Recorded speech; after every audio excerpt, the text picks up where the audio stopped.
ഒരുപാട് ആഗ്രഹത്തിനൊടുവിൽ ലാസ്റ്റ് എനിക്കും കിട്ടിയിട്ടോ Dubai chocolate. ട്രെൻഡൊക്കെ പോയി, എന്നാലും ഒരു വെടിക്ക് രണ്ട് പക്ഷി എന്ന് പറയുന്ന പോലെ കുനാഫ ചോക്ലേറ്റും ഉണ്ട്. അതിൻ്റെ വേറൊരു വെറൈറ്റി ഉണ്ട് കേട്ടോ, കുനാഫ ബൊണല്ലോ എന്നാണ്. കുനാഫ ചോക്ലേറ്റ് ആദ്യം പിസ്താഷ്യ ചോക്ലേറ്റ് ഞാൻ പൊട്ടിച്ച് കഴിച്ചു നോക്കി.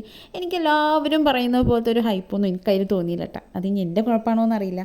അപ്പോൾ ഇനി ഈ ബൊണല്ലോ ചോക്ലേറ്റിൽ എന്താണോ ഉണ്ടാവുന്നത്, എന്താണ് അതിൻ്റെ ഫ്ലേവർ ടേസ്റ്റ് എന്നൊക്കെ നോക്കാൻ വേണ്ടിയിട്ട് ഞാൻ ഫസ്റ്റ് ആയിട്ട് അതൊന്ന് പൊട്ടിച്ച് നോക്കിയിട്ട് സത്യത്തിൽ കുനാഫ ബൊണല്ലോ എന്ന് കണ്ടപ്പോൾ ഇതെന്തൊരു സംഭവം, ബൊണല്ലോ തന്നെ ആദ്യമായിട്ട് കേൾക്കുക.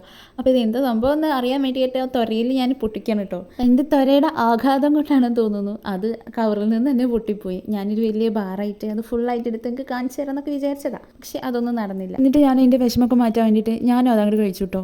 അടിപൊളി ടേസ്റ്റ് ആയിരുന്നു. ഹേസൽനട്ടിൻ്റെ ഫ്ലേവറും എന്തൊക്കെയോ അതിൻ്റെ ഫില്ലിങ് എന്താണെന്ന് എനിക്കറിയില്ല സത്യത്തിൽ. പക്ഷേ എനിക്ക് ദുബായ് ചോക്ലേറ്റ് കുനാഫ പിസ്താഷ്യ ചോക്ലേറ്റിനായിട്ട് എനിക്ക് പേഴ്സണലി ഇഷ്ടമായത് ഈ ബൊണല്ലോ ചോക്ലേറ്റ് ആണ് കേട്ടോ. അപ്പോൾ കുനാഫ ചോക്ലേറ്റിൻ്റെ ഈ ഒരു വെറൈറ്റി കഴിച്ചിട്ടുള്ളവരൊന്ന് കമൻറ്റ് ചെയ്യണം കേട്ടോ. അപ്പോൾ ഓക്കെ, ബൈ.